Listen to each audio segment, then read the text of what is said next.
கேள்வி பார்வையாளர் வணக்கம். இந்த நேர்காணலில் நாம் சந்திக்க இருக்கும் சிறப்பு இருந்தார் அண்ணா திராவிட மக்கள் முன்னேற்ற கழக பொதுச் செயலாளர் வழக்கறிஞர் பசுமன் பாண்டியன். வணக்கம். வணக்கம். இந்த தினம் அனைத்து கட்சிகளுடைய எம்பிக்கள் கூட்டம் தொகுதி மறுவரை சம்பந்தமாக முதல்வர் விஜய் தலைமையில் நடந்துச்சு. எதிர்கட்சிகளான பல்வேறு கட்சிகள் அதில் பங்கேற்கல. பெரும்பான்மையான எம்பிக்கள் பங்கேற்கல. கிட்டத்தட்ட ஒரு 19 எம்பிக்கள் மட்டுமே தான் அதில் பங்கேற்காங்க. ஸ்டாலின் அவர்கள் இது ஒரு நாடகம் மாறாங்கன்ற ஒரு கருத்தை வைக்கிறாங்க. இப்படி பார்க்குறீங்க சார்? நடிக்கிறாங்க. நாடகம் ஒரு நாடக நடிகர் கிடையாது, திரைப்பட நடிகர்.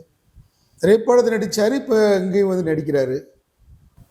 தமிழ்நாட்டுடைய ஜீவாதார உரிமைகளுக்காக திராவிட இயக்கம், திராவிட முன்னேற்ற கழகம், எங்களை போன்றவர்கள் எல்லாம் சமூக நீதி களத்தில், விடுதலை களத்தில், இனமானத்தை காக்கின்ற களத்தில், தனி இனம், மொழி, மீனவர்கள், விவசாயிகள் உள்ளிட்ட தொழிலாளர்கள் பிரச்சனையில் களம் கண்டு தள அமைத்து போராடியவர்கள். திரைப்பட தளத்தில் ஷூட்டிங்கில் நடித்துவிட்டு அவர் முதலமைச்சராகவும் அவர் நடித்த படத்தை தியேட்டரில் திரையில் பார்த்துவிட்டு வந்த அணில் குஞ்சுகள் அமைச்சராக என்ற கேவலமான காட்சியை பார்த்து கொண்டிருக்கிறோம். இந்தியாவிலேயே தொகுதி மறுவரையறை என்பது ஆபத்தானது, நாட்டிற்கு சாபக்கேடானது, இந்திய நாட்டினுடைய ஒற்றுமைக்கு வேட்டு வைக்கின்ற செயல். டெல்லி ஏகாதிபத்தியம், ஆரியம் தொடர்ந்து இந்த நாட்டில் கொலுவைப்பதற்காக டெல்லி ஏகாதிபத்தியத்தின் சதி என்பதை நாட்டிற்கு உடைத்து சொன்னவர் நம்முடைய திராவிட முன்னேற்ற கழகத்தின் தலைவர் மு.க. ஸ்டாலின் அவர்கள். அதுவும் அரியணையில் முதல்வராக இருந்து கொண்டு தென் மாநிலத்தில் இருக்கக்கூடிய முதலமைச்சர்கள் எல்லாம் வரவழைத்து தொகுதி மறுவரை என்பது தொடர்ந்து டெல்லி வாலாக்கள் நம்மளை ஆட்சி செய்வதற்காக அவர்கள் செய்கின்ற சதி என்பதை, அந்த சதியை முறியடிப்பதற்கு சென்னையில் தென் மாநில முதல்வர்களை அழைத்து கூட்டம் நடத்தி வியூகம் வகுத்தவர் நம்முடைய திராவிட முன்னேற்ற கழகத்தின் தலைவர் ஸ்டாலின். கடந்த சட்டப்பேரவை தேர்தலின் போது இந்த தொகுதி மறுவரையான அந்த நகலை கருப்பு சட்டை அணிந்து ஒரு முதலமைச்சர் தீ வைத்து கொளுத்தியது இந்தியாவிலேயே ஒரு ஆளுமை மிக்க முதலமைச்சர் ஸ்டாலின். அப்பெல்லாம் வாயை மட்டும் பொத்தாம உடம்பு இருக்கிற அத்தனை துவாரத்தையும் பொத்திக்கிட்டு இருந்த ஜோசப் விஜய் இப்பயும் தொகுதி வரையறைன்னா என்னன்னு தெரியாது. பாரதிய ஜனதா என்ற வார்த்தையை சொல்வதற்கே அஞ்சி நடுங்குகின்ற ஜோசப் விஜய் நடக்கிற கூட்டத்திற்கு திராவிட முன்னேற்ற கழகத்தின் போர்வாள்கள் எம்பிக்கள் செல்லணுமா? திமுக எம்பி போட்டிருக்கிற கால் தூசி, செருப்பின் தூசி கூட ஆக மாட்டாங்க. இன்னைக்கு கூட்டம் நடத்தின கூட்டம் கேடு கட்ட கூட்டம். இந்த கூட்டத்துக்கு என்ன தெரியும்? நாடாளுமன்றத்தில் தமிழகத்துடைய ஜீவாதார உரிமைகளுக்காக போராடுகின்ற போராளிகள் திராவிட முன்னேற்ற கழக நாடாளுமன்ற உறுப்பினர்கள். இந்த அரிதாரம் பூசிய ஜோசப் விஜய் என்ன ஆலோசனை வழங்க இருக்கிறார்? ஐசியூ வார்டில் ஒருத்தன் 1 மணி நேரத்தில் மரணம் அடைய போறான், அவனை காப்பாற்றணும்னு போராடுறது முக்கியமா? உடல்நல பரிசோதனைக்காக திடகாத்திரமா இருக்கிறேன், வழக்கமான பரிசோதனைக்கு வரேன் போய் அவனை காப்பாற்ற போறது முக்கியமா? தமிழகத்துடைய ஜீவாதார உரிமை காவேரி பிரச்சனை, அனைத்து கட்சி கூட்டத்தை கூட்ட வேண்டும் என்று திராவிட முன்னேற்ற கழகம் உள்ளிட்ட அனைத்து கட்சிகளும் போர் குரல் எழுப்பிக்கிட்டு இருக்கிறோம், உரிமை குரல் எழுப்பிக்கிட்டு இருக்கிறோம். அனைத்து கட்சி கூட்டத்தை கூட்டுறதுக்கு வக்கற்ற ஜோசப் விஜய் இப்ப என்ன தொகுதி வரையறை பற்றி என்ன அவசியம்? நாடாளுமன்றம் நடந்துகிட்டு இருக்கு. நாடாளுமன்ற அலுவல் ஆய்வு குழுல பட்டியல்ல அது வரல, வெளியிடப்படலை. இப்ப நடந்து கொண்டிருக்கக்கூடிய நாடாளுமன்ற ஆய்வுக்குழு பட்டியலில் தொகுதி மறுவரை குறித்து தீர்மானம் கொண்டு வரப்படும், பேசப்படும், கலந்து ஆய்வுக்கு எடுத்துக் கொள்ளப்படும் பட்டியலில் அது இல்லை.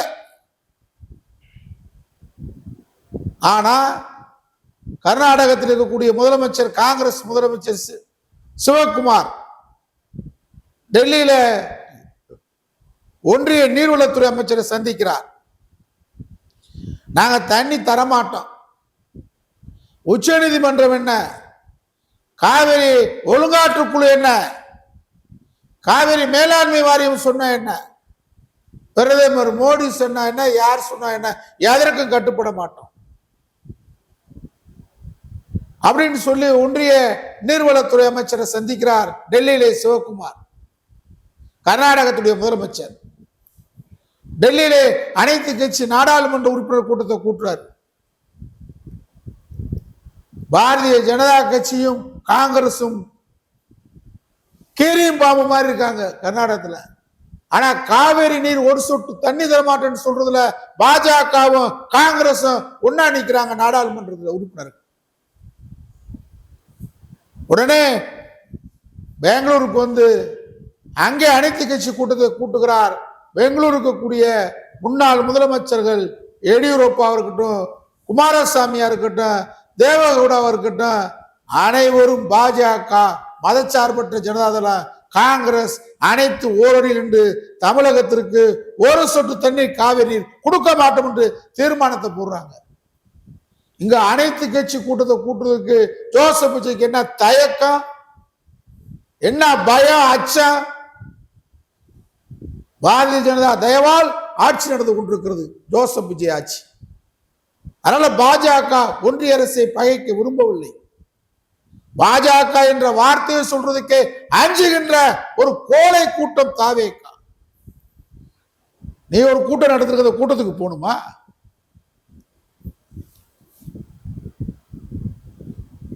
கர்நாடகாவில் காங்கிரஸை பகைப்பதற்கு துப்பு கட்ட கூட்டம் தாவேகா. கூட்டம் நடத்த வேண்டியது பெண்ண அனைத்து கட்சியும் சட்டமன்றத்தில் பேசியாச்சு. பொதுவுடைமையை உட்பட அனைவரும் அனைத்து கட்சி கூட்டத்தை கூட்டுங்கன்னு சொல்றோம். சட்டமன்றத்தில் எதிர்கட்சி தலைவர் தம்பி உதயநிதி அனைத்து ஒத்திவைப்பு தீர்மானத்தை கொண்டு வந்து ஒத்திவைப்பு தீர்மானத்திலே பேசுகிறார். அனைத்து கட்சி கூட்டத்தை கூட்ட வேண்டும் என்று சொல்லுகிறார். ஆனா ரெடிமேடா பதில் ஒண்ணு எழுதி வச்சுட்டு என்ன கேள்வி கேட்பாங்களோ அதுக்கு பதில் சொல்றதுக்கு துப்பு இல்ல, தைரியம் இல்ல, மானம் இல்ல, ரோசம் இல்ல, தன்மானம் இல்லாத கூட்டம் இந்த தாவேகா கூட்டம். சும்மா ரெடிமேடா ஒரு பதில் எழுதி வச்சு இப்பதான் கேள்வி கேட்பாங்க யோகமா எழுதிட்டு வந்து அவர் கேட்ட கேள்வி ஒத்திவைப்பு தீர்மானத்துக்கு முதலமைச்சர் பதில் என்ன? ஒத்திவைப்பு தீர்மானத்தில் அவர் கேட்டது என்ன?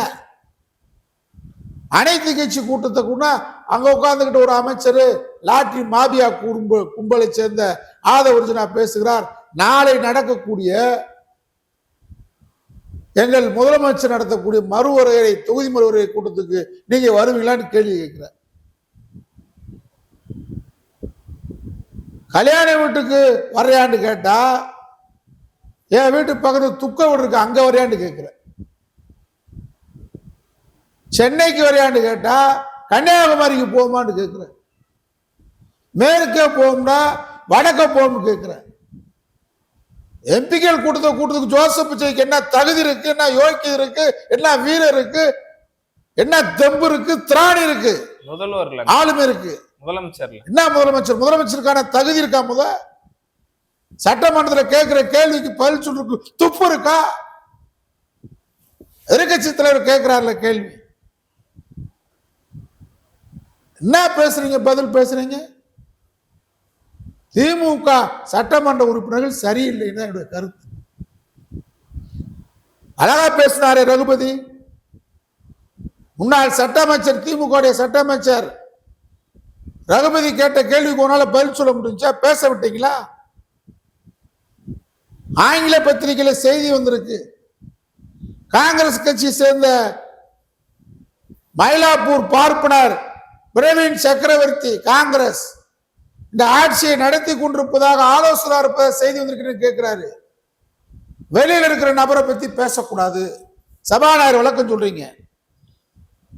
சம்பந்தமே இல்லாம ஒரிஜினா லாட்ரி மாவியாவின் மருமகன் மார்ட்டின் மருமகன் எந்திரிச்சு என்ன பேசுறாரு? இந்த கேள்விக்கு என்ன பதில்? 900 கோடி ரூபாய் நாங்க கொடுத்தோம், எங்க மாமனார் கொடுத்தாரு. உங்க மாமனார் எதுக்கு கொடுத்தாரு? உதயநிதி அழகா சொன்னாரு, உங்க மாமனார்கிட்ட கேளுங்கன்றாரு. வெளியில் இருக்கக்கூடிய பிரவீன் சக்கரவர்த்தி பேசக்கூடாதுன்னு சொல்றீங்க. வெளியில் இருக்கக்கூடிய தளபதி மு.க. ஸ்டாலினை பத்தி எதற்கு ஜோசப் விஜயும் ஆதவர்ஜுனாவும் பேசிக்கிட்டே இருக்காங்க? அப்பாவை காணா யார் அப்பாவை காணா? நான் சட்டமன்ற உறுப்பினர் திமுக போயிருந்தா, ஆதரவா போயிருந்தா நாங்க வேற மாதிரி கேட்டிருப்போம். எதுக்கு அப்பாவை காணா கேட்கிறேன். யார் அப்பாவை காணா? உதயநிதி இப்ப அப்பாவை பார்த்துட்டு தான் வந்திருக்காரு. அவங்க அப்பாவும் அம்மாவும் வீட்டில் பேசிட்டு இருக்காங்க. நீங்க அப்பாவை காணா உங்க அப்பாவை காணா, உங்க வீட்டில் எதுவும் பிரச்சனையா உங்க அப்பானால? ஏன் உங்க அப்பாவை நீங்க தெரியுங்கன்னு கேட்க மாட்டோமா? எதுக்கு அவங்க அப்பாவை கேட்குறீங்க? அவங்க அப்பா வீட்டில் இருக்காரு, அறிவாலயத்தில் இருக்கிறார், மக்கள் உள்ளங்களில் இருக்கிறார், உலக தமிழர்களின் மத்தியில் வாழுகிறார், தமிழ்நாட்டில் அத்தனை திட்டங்களில் வாழுகிறார். நீங்க திட்டத்தை பேர் மாத்தலாம். நீங்க என்ன அவளை பாக்குறீங்க? தாய் தகப்பன் பிள்ளைய வளர்த்து அந்த பிள்ளைக்கு பேர் சுற்றுலா நடத்தினா நீங்க பிள்ளைய தூக்கிட்டு போய் பிள்ளை பிடிக்கிறீங்க மாதிரி பேரை மாத்துறீங்க. இன்னொருத்தன் பிள்ளைக்கு நீங்க பேர் மாத்துறீங்க. நீங்க பிள்ளை பெறல, நீங்க ஒரு குழந்தைய பெற்று அதுக்கு பேர் வைங்க. ஆரம்பத்த குழந்தைக்கு பேருக்கு நீங்க பேரை மாத்துறீங்க, திட்டத்தை மாத்துறீங்க. கேள்வி கேட்டா தாங்க முடியுமா? எதிர்கேள்வி ஏன் திமுக கேட்க மாட்டேன்றாங்க? பிரவீன் சக்கரவர்த்தி வெளியில இருக்கிற பத்தி பேசக்கூடாதுன்னா தளபதி ஸ்டாலின் வெளியில இருக்கிற அவரை பத்தி ஏன் பேசுறீங்க? 900 கோடி எதுக்கு கொடுத்தாரு? உன் மாமனாரை கேளுங்க. மாமனார் சபைக்கு இல்ல மாமியா பக்கத்துல உட்காந்துருக்காங்களா, மாமியாவை கேட்கலாம்ல? மாமியாவுக்கு தெரியும்ல, இதை கேட்கலாம்ல. திமுக அங்க நடிக்கிறாங்க. திமுக சட்டமன்ற உறுப்பினர்கள் நடிக்கிறாங்க. நேரெல்லாம் பெரிய ஆட்சி அதிகாரம் இருந்தா அதிகாரியை கோவிக்கிறது, கட்சிக்காரனை கோவிக்கிறது.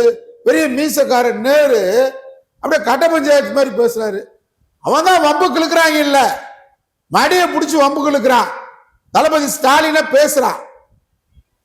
தளபதி ஸ்டாலின பேசுறதுக்கு என்ன யோக்கியம் இருக்கு, தகுதி இருக்கு? எவனுக்கு என்ன தகுதி இருக்கு? இம்மென்றால் சிறைவாசம், ஏனென்றால் வனவாசம் என்ற நெருக்கடில்லை என்ற நெருப்பாட்டில் நீந்தியவர் மு.க. ஸ்டாலின். சும்மா ரோட்ல போற பிளாட்பார கேஸ்லாம்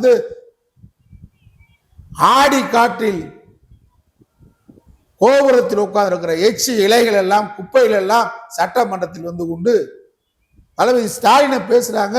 ஸ்டாலினின் முகவரி கொடுத்து ஸ்டாலினால் வளர்ந்த சட்டமன்ற உறுப்பினர் திமுக சட்டமன்ற செயல்பாடு எனக்கு பிடிக்கல. வம்பு கழுத்ததுக்கு பின்னாடி என்ன நீங்க அமைச்சர் திசை மாத்துகிறார், அமைச்சர் சமரசம் செய்யணும். என்ன சமரசம் நான் நேரு கேட்கிறேன். அதிகாரம் இருந்தா நீங்க பேசுவீங்க, அதிகாரம் இருந்தா நீங்க யாரையும் திமுறா பேசுவீங்க. அப்படியே குரலே வராத மாதிரி பேசுறீங்க. அவரு ரொட்டி, நீங்க ரொட்டினாலையா? ஆதவர்ஜுனா ரொட்டி, நீங்க ரொட்டி. அப்படிதான் நாங்க கேட்க வேண்டி வரும். உணவு வரணும். இதே சட்டப்பேரவையில் PH பாண்டியன் சபாநாயகராக இருந்தார். ஆதிக்க இந்திய எதிர்த்து அரசியலமைப்பு சட்டத்தில் இந்திதான் இந்தியாவின் ஆட்சி மொழி என்கின்ற பகுதியை திராவிட முன்னேற்ற கழகம் கொளுத்திய நேரத்தில் திராவிட முன்னேற்ற கழகத்தின் உறுப்பினர்கள் 22 பேர்ல 10 பேரை சட்டத்தை கொடுத்துக்குள்ள சபாநாயகர் PH பாண்டியன் MLA பதவி டிஸ்மிஸ் பண்ணார். காரணம் கேட்டதுக்கு சபாநாயகருக்கு வானளவை அதிகாரம் இருக்கிறார். மீதி 12 பேர் தான் திமுக சட்டமன்ற உறுப்பினர்கள். நான் இப்ப இருக்கிற 50க்கும் மேற்பட்ட திமுக உறுப்பினர் கவனத்தை கொண்டு வரேன். 12 பேர் தான் அன்னைக்கு திமுக சட்டமன்ற உறுப்பினர். அதிலே மதுரை மாவட்டத்துடைய செயலாளர் பொன் முத்துராமலிங்கம் மதுரை மேற்குடைய சட்டமன்ற உறுப்பினர். அன்றைக்கு நான் மதுரை மாநகர் மாவட்டத்துடைய மாணவர் திமுக செயலாளராக அறிவிக்கப்படுறேன். தலைவர் கலைஞர் அவர்களை மாலையிலே அறிவாலயத்திலே சந்திப்பதற்காக நான் சென்றேன். ரொம்ப சோகமே உருவான இடத்துல கலைஞர் இருக்கிறார். ஏன்னா அன்னைக்கு சட்டசபையில் பிஹெச் பாண்டியன் சொல்றார், கருணாநிதி தான் குண்டு வைக்க சொன்னான் அப்படின்னு சொல்றார். அன்னைக்கு 11 பேர் தான் சட்டமன்ற பொன்முத்துராமலிங்க அவர்கள் சட்டமன்ற உறுப்பினர் அன்றைக்கு சபைக்கு செல்லவில்லை. இதெல்லாம் எங்கள் நெஞ்சத்தில் ஆடுகிறது. உண்மையான திமுக ஆதரவாளர்களுக்கு, உண்மையாக திராவிட இயக்க கருத்தியாளர்கள். சபையிலிருந்து 11 பேர் வெளியேற்றப்படுகிறார்கள், வந்து விட்டார்கள். சபையிலே பெரிய எதிர்கூச்சல், எதிராக இதற்கு எதிர்வினை ஆற்றவில்லை என்று தலைவருக்கு வருத்தான். கலைஞரின் முகத்தை பார்த்து கடைக்கோடி திமுக தொண்டன் எதிர்வினை ஆற்றினார். அந்த கால இப்ப திமுக இல்லைன்றதை ஒத்துக்கிறது. நான் தலைவர் கலைஞர் அவர்களை சந்தித்து விட்டு அறிவாலயத்திலிருந்து வெளியே வருகிறேன். எம்எல்ஏ அன்னைக்கு பொன்முத்துராமலிங்க போய் பார்த்துட்டு வெளியே வர்றாரு. அவருடைய அலுவலகத்தில் தான் அன்னைக்கு நான் சாவி வாங்கிட்டு போய் தங்குறேன். மறுநாள் சட்டமன்றத்துக்கு பார்வையாளர் மாடத்துக்கு நாங்கள் போகிறோம். பொன்முத்துராமலிங்க போனோன்னே சொன்னார், நேற்றைக்கு சபையில் நடந்ததுக்கு மன்னிப்பு கேட்கணும், பதில் சொல்லணும்னு சொல்றாரு. அப்ப சபாநாயகர் பிஹெச் பாண்டியன் சொல்றாரு, நான் நேற்றுக்கு ஒரு முறை சொன்னேன், 100 முறை சொல்லுவேன், கருணாநிதி தான் குண்டு வைக்க சொன்னான் சொன்னான் சொன்னான். ஒரு பெரிய புத்தகம் அது மாதிரி. புத்தகத்தை தூக்கி சபாநாயகர் மேல போய் எரிஞ்சார். சபாநாயகர் சேர்ந்து இப்படினார். அன்றைக்கு தலைப்புச் செய்தி பூரா அதுதான். அந்த உணர்வுகள் இன்றைக்கு இல்லை. 77 இருந்து சட்டப்பேரவை உறுப்பினர் KKSR அமைதியா உட்கார்ந்துருக்கார். கண்ணப்பன் மாற்று கட்சி இருந்தவர், அவர் 91 தான். 77 இருந்து உறுப்பினர் யார் இருக்கான்னு கேட்டா அன்றைக்கு அதிமுக KKSR. இவங்க எல்லாம் நேரு ஐபி இவங்க எல்லாம் 89 திமுக ஆட்சிக்கு வந்து முதல் முறையாக சட்டமன்ற உறுப்பினர் ஆகி எம்எல்ஏ ஆனவங்க.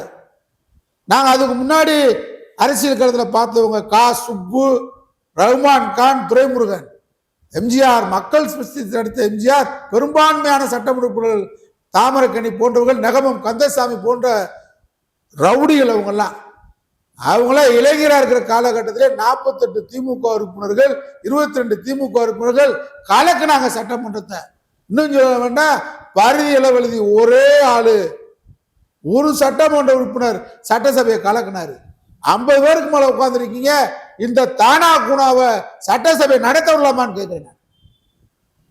என்ன பேசுறாங்க? உங்க அப்பாவை கரான்றாரு, சபாநாயகர் அனுமதிக்கிறாரு. அழகா பேசினார் ரகுபதி, நான் ரகுபதியை பாராட்டுறேன். ராஜ்மோகன் சொல்றார், தங்கம் தென்னரசு எங்களுக்கு நன்றாக பாடம் சொல்லி, வாத்தியாரா நம்ம உங்களுக்கு பாடம் சொல்லி தரதுக்கு, இந்த தற்கொலைகளுக்கு பாடம் சொல்லி தரதுக்கு வாத்தியாரா நம்மன்னு கேட்கிறேன். கேள்வி கணைகளால் துளைக்க வேண்டாம். மேகதாட்டு அணை வடக்கற்கா தெற்கற்கா புஷி ஆனதுக்கு நீர்வளத்துறை அமைச்சர்.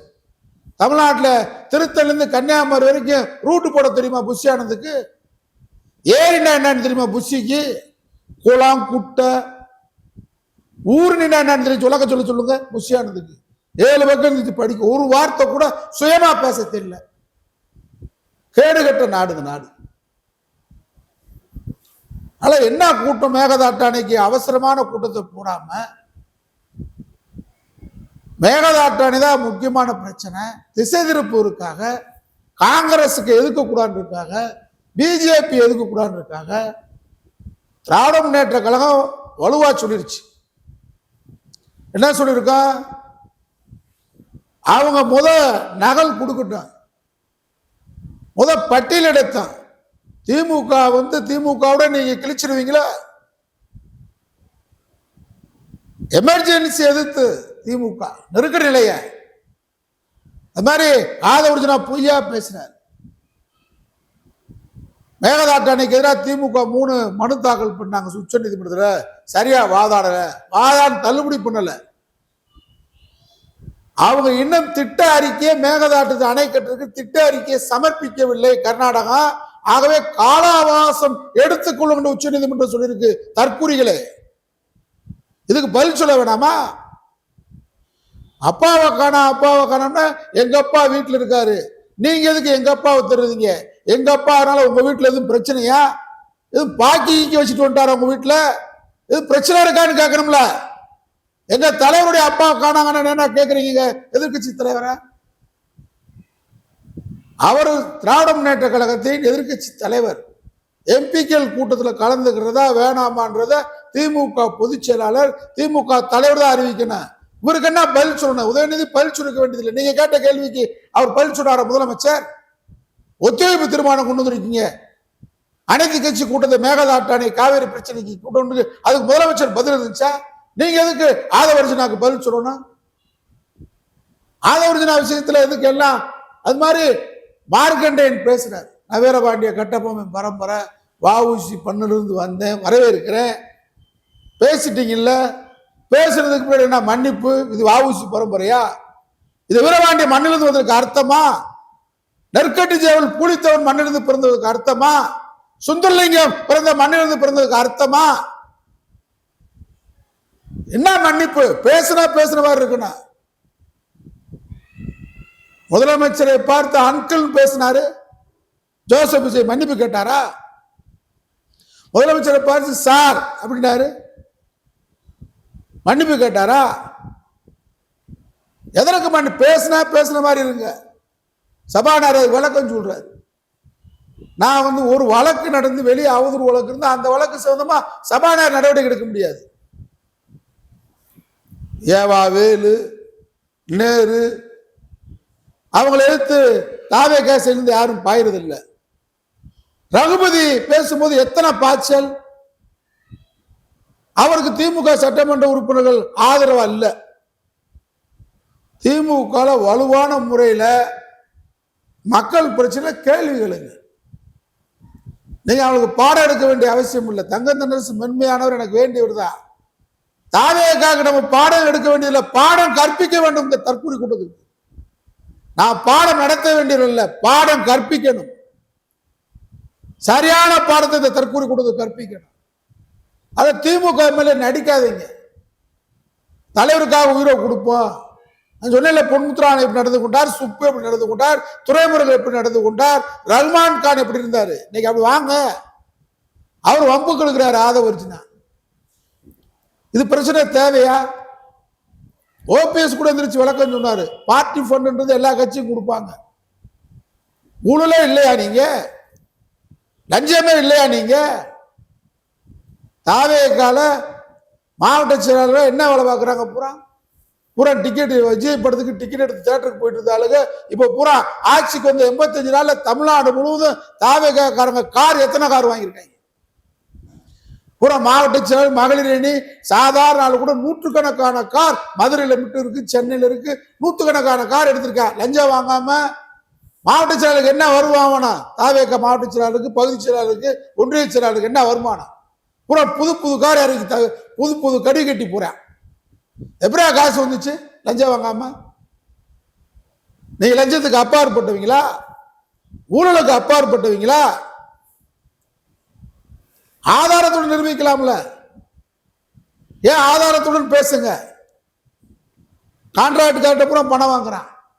யார் வாங்க? நாங்க நிரூபிச்சு காட்டவா? திமுக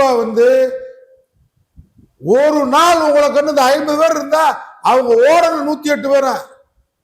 தானா குணா, வடக்கும் தெரியாது தெற்கும் தெரியாது திசை தெரியாத ஆள் உட்கார்ந்துருக்காங்க அமைச்சரா. நீங்க அவங்க கிட்ட போயிட்டு நியாயமான முறையில் கேள்வி கேட்டுக்கிட்டு ரொட்டியா நடிச்சுக்கிட்டு இருக்க கூடாது. ரொட்டியை நடிக்கிறீங்க, அது தெரியுது. வம்புக்கு ஒரு தளபதி ஸ்டாலின ஜோசப் விஜய் எப்ப பார்த்தாலும் அப்பாவை காணா. உங்க அப்பா உங்க அம்மா வீட்டில் இருக்காங்கல்ல. இவர் நாட்டுக்கே இன்னும் சொன்னா அவர் அப்பான்னு சொல்லி நாட்டுக்கே சொல்ல சொன்னார். நான் அப்பா குழந்தைகளுக்கு. உதயநிதி அழகா பதில் சொல்லலாம், அல்லது நேரு பதில் சொல்லலாம். அவங்க அப்பா வெளி சபையிலே இல்லை. பிரவீன் சக்கரவர்த்தி சபையில இல்லாத பத்தி பேசக்கூடாதுன்னு சொல்லி காங்கிரஸ் அமைச்சர் விஸ்வநாதன் பதில் சொல்றாரு. சபாநாயகர் ஒத்துக்கிறாருல்ல. ஏன் அப்புறம் இவரை கேட்கிறாரு, எங்க உங்க அப்பாவை காணா? உங்க அப்பா இல்ல, அப்பாவை காணா. எந்த அப்பாவை காணா? தளபதி ஸ்டாலின் வீட்டில் இருக்காரு. இப்பதான் பார்த்துட்டு வந்தோம். அவர் மனைவியோட உட்காந்து பேசிக்கிட்டு இருக்காரு. இப்ப நீங்க அப்பாவை காணான்னு சொல்றீங்களா? அவர் உங்களுக்கு அப்பாவா? உங்க வீட்டுல எதுவும் பிரச்சனை இருக்கா? அதுனா அவர்னால அவர் இளைஞரணியா இருக்கும்போது பிரச்சனை இருக்கலாம், போயிருக்கலாம். இப்ப அவர் வயதுக்கு மீறி நிற்கிறாரு. வேற என்ன பிரச்சனை இருக்கு? அப்பாவை காணா எதுக்கு அவரை ஜோசப் விஜய் அப்பாவை காணான்னு தேடுறாரு? எதுக்கு தேடுறீங்க? அது சொல்லுங்க. அவர் வீட்டுல இருக்காரு, அதனால அவர்னால உங்க வீட்டுல எதுவும் பிரச்சனையா? இப்படி கேட்டா என்ன பதில் வரும்? கேட்கலாம்ல? இது ஆபாசமாகுமா? ஏதுக்கு அப்பா சபையிலே இல்லாதவரை காணான்னு தேடுனா தேடுறதுக்கு அர்த்தம் சொல்லணும்ல ஜோசப் விஜய். அப்பா காணா தேடுறதுக்கு அர்த்தம் சொல்லணும்ல ஆதவர்ஜுனா. ஏன் அப்பாவை காணான்றீங்க? அவங்க அப்பா வீட்டில் இருக்கிறார், மனைவியோடு இருக்கிறார், பிள்ளைகளோடு இருக்கிறார், வேற குழந்தைகளோடு இருக்கிறார், நாட்டு மக்கள் மத்தியில் இருக்கிறார், திராவிட முன்னேற்ற கழக தொண்டர்கள் மத்தியில் இருக்கிறார். நீங்க அவரை காணான்னு தேடுனா அதுக்கு விளக்க நீங்க தான் சொல்லணும். 900 கோடி நீங்க கொடுத்துருக்கீங்கன்னா எதுக்கு கொடுத்தாலும் உங்க மாமனார் சொல்லணும். உங்க மாமனாருக்கு தேடி மாமியா சபையில் இருக்காங்க, அவளை கேட்டு சொல்லுங்க. உங்க மாமியாரை கேட்டு சொல்லுங்க. நேரம் எந்திரிச்சு பதில் சொல்லணும்ல? கேட்க எந்திரிச்சு பேசணும்ல? விடுங்க, மாமனார் கூட்ட கொடுக்கும்போது மாமியா பக்கத்துல இருப்பாங்கல்ல, அவங்களுக்கு எதுக்கு மாமியா கொடுத்தாங்கன்னு சொல்லணும்ல? இவங்க அப்பா கிட்ட மாமனார் மாமியா எதுக்கு 900 கோடி கொடுத்தாங்க பதில் சொல்லுங்கன்னு சொல்லி சபையில கரவ பண்ணிருக்கணும். அதை பிரச்சனை தளபதி ஸ்டாலின் அவங்களுக்கு சாதாரணமா தெரியுதா? 3/4 நூற்றாண்டுகளுக்கு மேல் திராவிட இயக்கத்தை தூக்கி சுமந்த ஒரு கலைஞர், அரை நூற்றாண்டுகளுக்கு மேல் தமிழ்நாட்டில் பாடுபட்டு கொண்டிருப்போர் ஸ்டாலின். யாரா ரோட்ல போறவன் வர்றவன் கொள்ளையில் ஆட்டி அடிச்சவெல்லாம் வந்து கேள்வி கேட்டுட்டு இருப்பான். திமுக உறுப்பினர்கள் வாயை பொத்திட்டு இருக்கீங்கன்னு சொன்னா நல்லா இருக்காது.